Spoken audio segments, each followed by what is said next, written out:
नमस्कार। कार्यक्रम व्यक्ति विशेष लेकर मैं उपस्थित हो गया हूँ। कार्यक्रम प्रस्तोता मुकेश खेतान। आप सबका स्वागत है।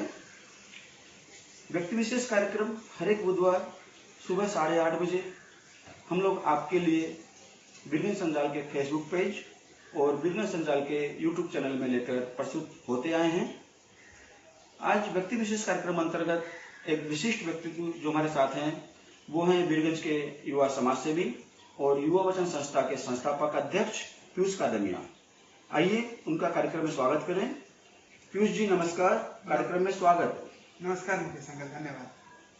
पीयूष जी, कार्यक्रम की शुरुआत में हम सबसे पहले आपका परिचय जोड़ना चाहेंगे। अपना परिचय बता दीजिए। नमस्कार, मैं पीयूष कादमिया, युवा वचन सामाजिक संस्था का संस्थापक और केंद्रीय अध्यक्ष। मैं यही वीरगंज आदर्श नगर से हूँ।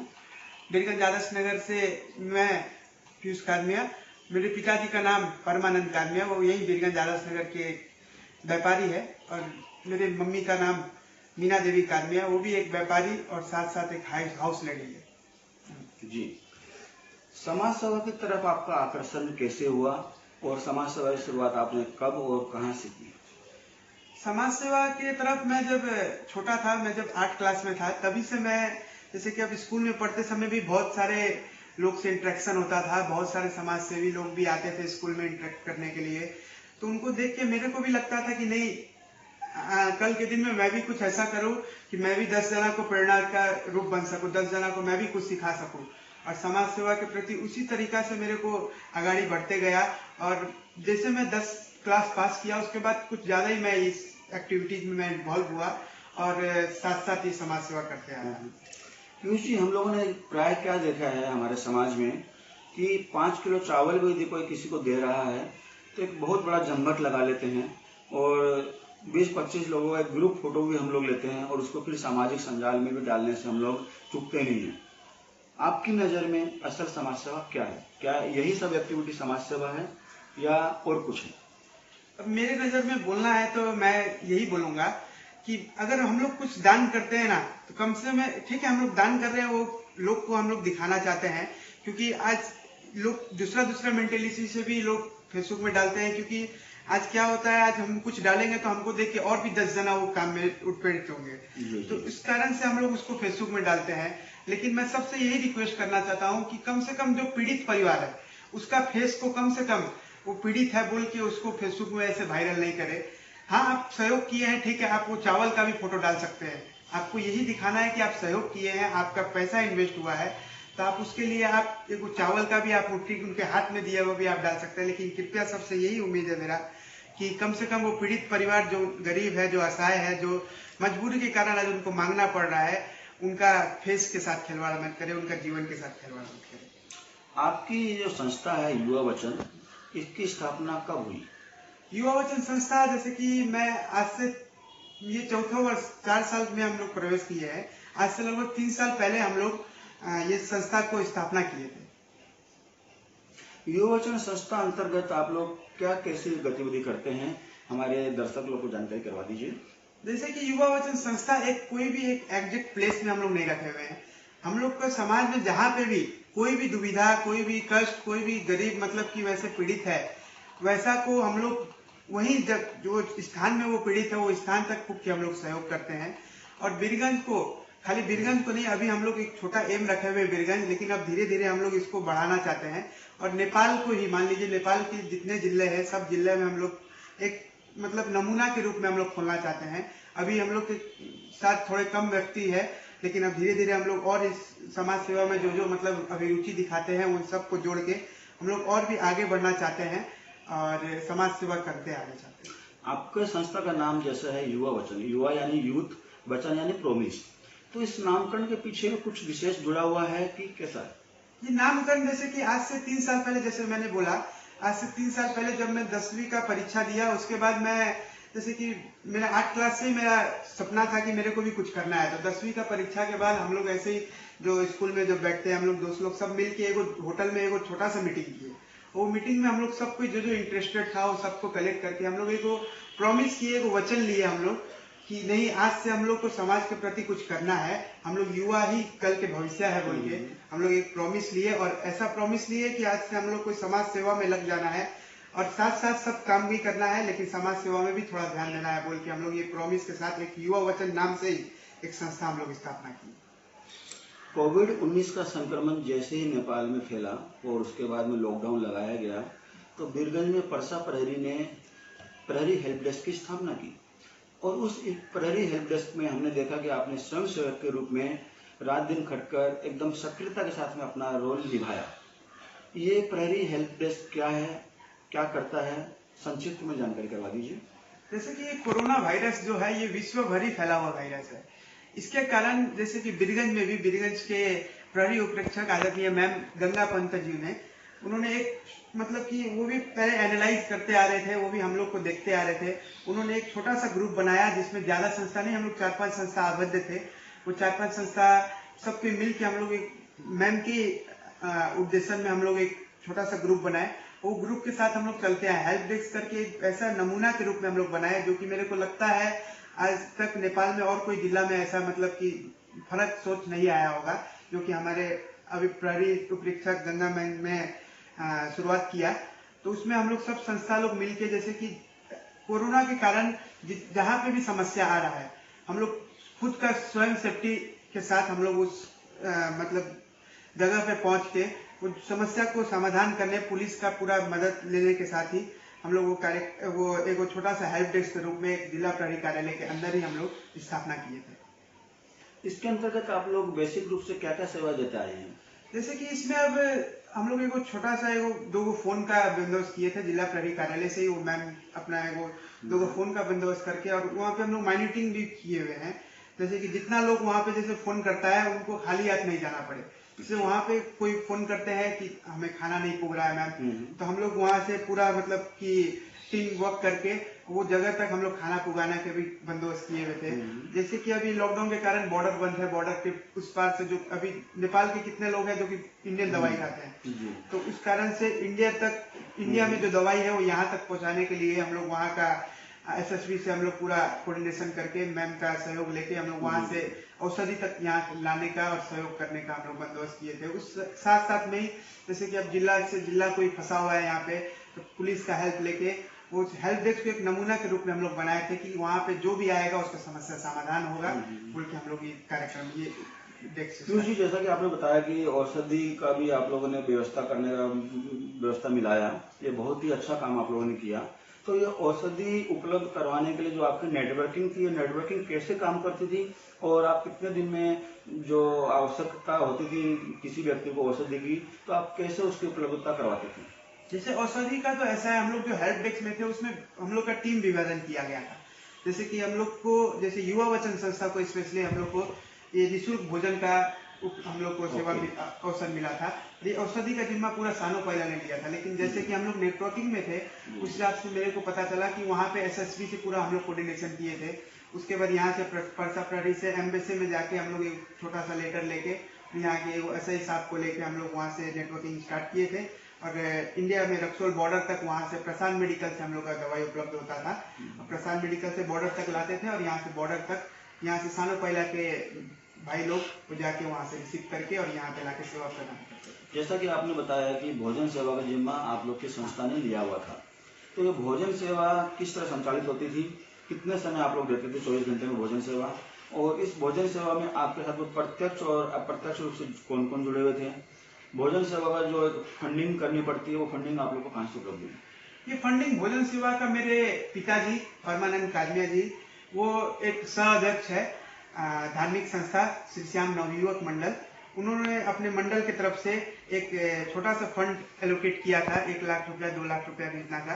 वो फंड के मार्फत उन्होंने कुछ राशन का व्यवस्था किए थे और वही राशन को ठीक जगह पे जो जरूरतमंद जगह पे पहुंचाने के लिए हम लोग परसा प्रहरी का हेल्प लेके वो हेल्प डेस्क के थ्रू हम लोग वो राशन निःशुल्क भोजन हम लोग वो उपलब्ध करवा रहे थे।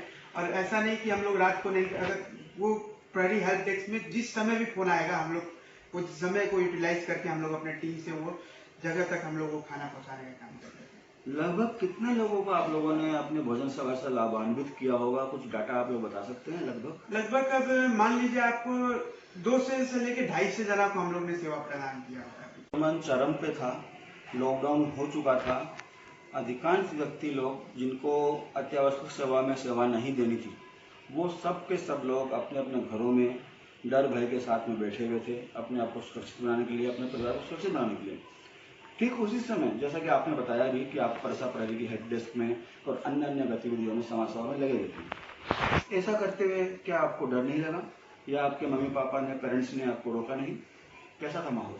अब इसके पीछे भी बहुत बड़ा कहानी है। जैसे कि अब शुरू में तो सबको ही को डर था। शुरू में जैसे जब ये कोरोना जब आया था तो कोरोना क्या है बोल के किसी को भी जानकारी उतना विस्तृत में नहीं था।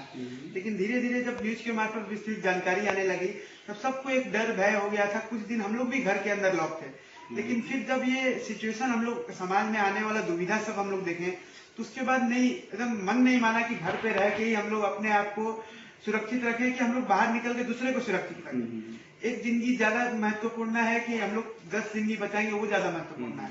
उस सोच को हम लोग साथ में रख के पुलिस के हेल्प से हम लोग बाहर निकले। उन्होंने हमें सेवा करने का मौका दिया, हमें पास का प्रदान किया, पास हम लोग को प्रदान किए और हम लोग उस सेवा करने के लिए हम लोग बाहर निकले। उसके में भी बहुत दुविधा आई, बीच में मम्मी पापा ने भी खूब रोका हम लोग को, लेकिन बोलते हैं ना, डर के आगे एक जीत है। डर के आगे जीत को रखते हुए उन्होंने भी एक भरोसा रखा कि नहीं, ये जब सेवा करने जा रहा है तो भगवान जरूर इनको देखेंगे बोल के उन्होंने भी एक साथ दिया, एक सहयोग दिया और हम लोग उस सहयोग के साथ आगे बढ़ते रहे और कोरोना के लड़के हम लोग आगे सेवा करने के लिए हम लोग मौजूद रहे। विगत में हमने देखा कि जब जाड़ा पड़ता है और बहुत कसक जाड़ा होता है, उस समय में जब रात को लोग घर में मतलब गर्म रजाई में सो जाते हैं, वैसे समय में आप लोग की टीम निकलती है फुटपाथ पे, मंदिर के आगे, धर्मशाला के आगे, जहाँ भी आपको ऐसा लगता है कि ऐसा कोई अभावग्रस्त व्यक्ति होगा जिसने गर्म कपड़े नहीं पहने हो या जिसके पास ओढ़ने के लिए कुछ नहीं हो, बिछाने के लिए कुछ नहीं हो, वैसे लोगों को आप रात्रिकालीन सेवा भी देते आए हैं। ये आपकी रात्रिकालीन सेवा क्या है और इसके अंतर्गत आप लोग क्या क्या करते थे? ये रात्रिकालीन सड़क सेवा का हम लोग 4 साल कंप्लीट कर चुके हैं। सबसे शुरू साल जब हम लोग निकले थे रास्ता में, तब हम लोग देखे थे कि रास्ता में बहुत सारे लोग ऐसे हैं जो कि ताक के रोड में रहे हुए हैं, जैसे रिक्शे वाले ही हो गए, चाहे और भी जितने मतलब कि दलित परिवार से हैं जिनके पास घर नहीं है, वो फुटपाथ में खुले रूप में सोए हुए हैं, जिनके मतलब कि जान को भी रिक्स है। तो वैसा हम लोग पहला साल जब निकले थे तो हम लोग को नहीं भी तो रोड में 100 से 200 जना दिखे थे। तो हम लोग सहयोग करते करते 51 को कम्बल का हम लोग उस समय बजट निकाले थे और 51 को कम्बल यही बीरगंज के वासी लोग से हम लोग सहयोग लेके 51 कम्बल हम लोग हस्तांतरण किए थे उस जगह तक की पुके, क्योंकि ऐसे दिन के उजाले में जाएंगे तो एक को देख के दूसरे मांगेंगे, जिसको जरूरत नहीं है उस तक भी पहुंचेंगे, लेकिन रात को जो कंडीशन है वो देखने लायक होता है, क्योंकि रात को जो जिसको नीडी है उसको जाता है वो कम्बल। तो हम लोग रात को एक टोली बना के पुलिस का पूरा हेल्प लेके हम लोग वो टोली निकलते थे और जिसको भी जरूरत है उसको देते थे। उसके बाद धीरे धीरे हम लोगों ने देखा, जब हम लोग निकले थे तो उस समय शायद रोड में और भी कोई संस्था ऐसे सक्रिय नहीं थे, लेकिन धीरे धीरे अब दूसरे साल देखे हम लोग को देख के और भी 10 संस्था सक्रिय हो गए, और भी संस्था सक्रिय होने, लेकिन वो हम लोग के लिए अच्छा ही बात है, क्योंकि बीरगंज एक मतलब कि समाज सेवी का हम लोग हब भी बोल सकते हैं। यहाँ पे जितने संस्था है, यहाँ पे जिस हिसाब से मतलब सब वर्किंग करते हैं, नेटवर्किंग करते हैं, मतलब कि यहाँ पे वो बहुत अच्छा मतलब मैसेज जाता है। और हम लोग भी ये लाइव एगो डालते हैं ये कार्यक्रम का भी, कि हम लोग ऐसे ऐसे कम्बल वितरण कर रहे हैं। उस लाइव को भी देख के 10 संस्था और एक्टिव होते हैं कि नहीं हम लोग भी कुछ करते हैं। तो ऐसे करते करते चौथा साल तक, ये हम लोग का लास्ट साल था, ये साल तक हम लोग ने देखा कि काफी सारे संस्था एक्टिव हो गए हैं इस मामला में, काफी संस्था ने सहयोग कर रहा है। तो अब हम लोग ने अब इस साल से हम लोग ने सोचा है कि इसको कुछ मोडालिटी इसका चेंज करके अब हम लोग कोई अच्छा कोई गांव को पकड़ के उस गांव में, क्योंकि बीरगंज शहर में तो अब बहुत जाने करने लग गए, अच्छा ये सबका मदद हो रहा है सबको। अब मतलब कि मेरे को लगता है कि इस साल से मेरे को खोजना पड़ेगा कि कहाँ पे जरूरतमंद है, वैसा कंडीशन आएगा, क्योंकि बीरगंज में अब बहुत सारे सहयोग करने वाले दाता लोग बहुत सारे हैं, उनको भी मैं धन्यवाद देना चाहता हूँ कि ऐसा मतलब कि जिसके पास है वही सहयोग कर सकते हैं ऐसा समय में। तो वही मैं बोलना चाहता हूँ। अक्सर हम लोगों ने देखा कि जैसा आपने बताया कि आप 15-16 वर्ष की उम्र से ही समाज सेवा में लग गए थे और आपकी संस्था की आपने स्थापना कर ली थी, लेकिन हम लोग प्राय क्या देखते हैं कि आपकी उम्र के युवा लोग क्लब में, मीटिंग में, रामायणों में, मूवी में, पार्टी में, सब में व्यस्त रहते हैं या फिर अपनी पढ़ाई लिखाई तक सीमित रहते हैं। लेकिन आपने पढ़ाई को जारी रखा, आपने अपने पारिवारिक जिम्मेवारी, अपने पिता के व्यवसाय में भी साथ सहयोग दिया, आपने अपने घर के कामकाज में भी ध्यान दिया, साथ साथ में समाज सेवा में रुचि ली। तो ये जो समाज सेवा आपने शुरू की या इसको आपने मतलब एक अपना जीवन का एक बहुत बड़ा मोटो बनाया या उद्देश्य बनाया, इसके पीछे कोई विशेष आपके जीवन में परिस्थिति आई कि आप उस तरफ प्रभावित हुए कि आपको ये करना ही है, कि कैसा? वैसे विशेष तो कुछ नहीं है। जैसे कि मैंने बताया, मैं जब 8 क्लास में था तभी से मेरा मन में वैसे वो विचार आ रहा था कि नहीं, मेरे को कुछ करना है बोल के। वही विचार को मैं रखते हुए मैं आगे बढ़ा। और अब जैसे ये पार्टी मूवी का हम लोग भी करते हैं, हम लोग भी इंसान है, लेकिन ये सब का एक सीमा होता है, एक समय होता है। कोई समय हम लोग को भी पढ़ाई, जैसे कि अभी मैं जो जिस हिसाब से अपना वर्किंग कर रहा हूँ, अभी मैं काठमांडू में रहता हूँ। काठमांडू में जिस हिसाब से वर्किंग कर रहा हूँ, उसके बाद मैं व्यापार में भी जाता हूँ, फ्री टाइम में सोशल वर्क भी करता हूँ, साथ साथ जब फ्री होता हूँ, पूरा फ्री रहता हूँ, तो मूवी भी देखता हूँ। लेकिन सबका एक समय होता है, सब समय के साथ किया जाता है और समय के साथ आगे बढ़ा जाता है। वन आप ब्लड डोनेशन कार्यक्रम में भी सक्रिय रूप से जुड़े हुए हैं। ये ब्लड डोनेशन कार्यक्रम बीरगंज में आप लोगों ने कब कैसे किया और इसकी कितनी आवश्यकता है और आप इस काम को कैसे करते हैं? ये ब्लड डोनेशन करते हुए हमको 4 साल, ये इस साल हम लोग 14 साल किए हैं। जब मैं 16 साल का था, 15 साल का था, जब मैं खुद खून नहीं दे पाता था, उस समय हम लोग सब मतलब कि युवा लोग हम लोग सक्रिय होके उस समय ब्लड डोनेशन रक्त संचार केंद्र से हम लोग प्राविधिक सहयोग लेके और आदरणीय राजन श्रीवास्तव दाई से हम लोग पूरा सहयोग लेके और हम लोग स्टार्ट किए थे रक्तदान कार्यक्रम का। उस समय जब हम लोग 16-17 साल के थे, उस समय हम लोग लगभग नहीं भी तो 52-53 जना का रक्त मतलब कि लेके और जरूरतमंद तक हम लोग सहयोग किए थे। और करते करते हम लोग को बढ़ते गया। दूसरा साल हम लोग ने 1 से 2 जना का सहयोग लिया, तीसरा साल वैसे करते करते 1 से 15 जना का हुआ और इस साल हम लोग का सबसे बड़ा उपलब्धि हुआ। कोरोना के कारण में भी मतलब कि खून देने वाले की कमी नहीं थे और सहयोग करने वाले की कमी नहीं थी। एक साल हम लोग 3 साल का रिकॉर्ड तोड़ते हुए 1 से 25 जना का हम लोग रक्त लेने में सफल हुए और जरूरतमंद तक करने में सफल हुआ। ये रक्त कार्यक्रम, ये रक्तदान का कार्यक्रम है, मेरे को लगता है इससे बड़ा महादान कोई नहीं होता है। क्योंकि पैसा देके तो सभी दान करते हैं, लेकिन अगर आप कोई मरता आदमी को खून देके अगर जीवन दान कर रहे हैं तो इससे बड़ा महादान और कोई नहीं होता है। पीयूष जी, हम लोगों ने जैसा जाना आपसे बात कर कि आप सक्रिय रूप से सामाजिक गतिविधियों में एक्टिव हैं, लेकिन हम लोग साथ साथ ये भी देखते हैं हमारे समाज में कि कुछ दिन का समाज सेवा होता है, उसके बाद फिर राजनीति में प्रवेश की तैयारी हो जाती है। आपकी आगामी दिन की सोच क्या है? क्या आपको भी राजनीति में जाना है कि आप इसी तरह समाज सेवा करते रहेंगे? नहीं, मैं एक स्वतंत्र बन के मेरे को समाज सेवा में आगे बढ़ना है। राजनीति मतलब कि राजनीति भी कोई खराब नहीं है। राजनीति भी लोग बोलते हैं कि राजनीति एक गंदा खेल है, लोग बोलते हैं, लेकिन मैं यही बोलना चाहता हूँ उसमें एक अच्छा यूथ लीडर अगर आ गया ना तो राजनीति को भी एक अच्छा मतलब कि सफल ढंग से ये आगे बढ़ा सकता है। लेकिन मेरी अभी फिलहाल राजनीति में घुसने का कोई भी इरादा नहीं है। मैं एक युवा ही बन के मतलब एक नेता का काम करना चाहता हूँ। एक समाज सेवी बन के जो नेता नहीं कर पाता है वो हम लोग युवा करना चाहते हैं, जिसको हम लोग आगे बढ़ाना चाहते हैं। लॉकडाउन अभी थोड़ा छूट दिया गया है, लेकिन साथ साथ ये भी जानना जरूरी है कि कोविड का संक्रमण या उसका भय त्रास खत्म नहीं हुआ है। ऐसी स्थिति में अब 3 महीना तो हम लोग लॉकडाउन में बैठ चुके हैं। अब हमेशा के लिए लॉकडाउन संभव ही नहीं है और दैनिक जीवन भी सुचारू करना जरूरी हो गया था। तो लॉकडाउन खुला हुआ है, कोविड का संक्रमण का खतरा जारी है, इन सब के साथ साथ में हमें अपना दैनिक जीवन भी आगे बढ़ाना है, अपना व्यवसाय व्यापार बढ़ाना है। तो ये सब आगे बढ़ाने के लिए, लेकिन सुरक्षित के साथ आगे बढ़ाने के लिए क्या करने से उपयुक्त होगा कि हम लोग सब कुछ करते रहें और सहज रूप से करते रहें? अब जैसे कि कोरोना वायरस जिस हिसाब से अभी फैल रहा है, अभी जिस हिसाब से लॉकडाउन खुला हो गया है, लेकिन हम सबसे यही आशा करना चाहते हैं कि लॉकडाउन के पीछे नहीं जाए, हम लोग स्वयं अपने में सेल्फ सेफ्टीनेस रखें। क्योंकि मास्क का पूरा प्रयोग करें, अगर बाजार में हम लोग भीड़ भाड़ में जा रहे हैं तो दूरी मेंटेन करें, हम लोग सोशल डिस्टेंसिंग कायम करें और साथ साथ ही सब जो न्यूज में जो जिस हिसाब से अफवाह फैलते हैं उसमें ध्यान ना दें और WHO को विश्वास करके WHO से दिया हुआ निर्देशन को पालना करें। और जिस हिसाब से हम लोग अभी तक सफल हुए कोरोना से लड़ने में, आगे भी सफल होते आए, बोलना चाहता हूँ मैं ये कुछ। बीरगंज में जब से लॉकडाउन खुला किया गया है, बाजार खुलने लगे हैं, बैंक खुलने लगी है, तरकारी बाजार हाट खुलने लगे हैं, उसके बाद से देखा गया है कि थोड़ी भीड़ ज़्यादा होने लगी थी। प्रशासन का, नगर पालिका का, प्रहरी का, सबका ध्यान इस तरफ गया, सामाजिक कार्यकर्ता लोगों का भी। और कुछ दिनों से आप लोगों ने कुछ मुहिम भी चला रखी है कि लोगों को जागरूक करके इस चीज़ को व्यवस्थित करते हुए आगे बढ़ने के लिए। तो ये मुहिम क्या है, इसके अंतर्गत आप लोग क्या कर रहे हैं और बीरगंज में अभी की परिस्थिति में, अभी के समय में आपने कैसा वातावरण देखा है? आप उससे संतुष्ट हैं कि कैसा है? संतुष्ट बोलने से अगर मेरा राय देखा जाए तो अभी का जो सिचुएशन हो रखा है बीरगंज का, वो हमें बिल्कुल भी संतुष्ट नहीं है। क्योंकि व्यापारी को व्यापार करने से खाली मतलब है, पैसा कमाने से खाली मतलब है। क्योंकि एक सोशल डिस्टेंसिंग नाम का चीज होता है, वो कोई भी कायम नहीं कर रखे हैं।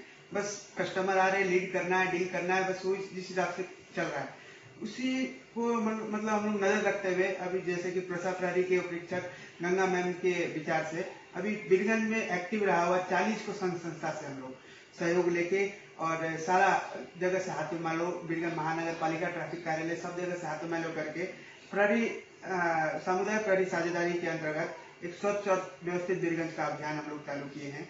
जिस अभियान के अंतर्गत हम लोग कोई एरिया में, जैसे कि जो एरिया ज्यादा मतलब ग्रसित एरिया है, वो सबको हम लोग मतलब नजर करके वो एरिया में जाके जैसे का कोई मास्क नहीं लगाया है तो उनको हम लोग फूल दे के भी उनको प्रेरणा दिए हैं कि आप बहुत अच्छा काम कर रहे हैं, मास्क नहीं लगा के आप और कोरोना वायरस को बढ़ने में सहयोग कर रहे हैं बोल के उनको एक लाज के रूप में हम लोग उनको मतलब वो करके और उनको मास्क लगाने के लिए प्रेरणा किए हैं।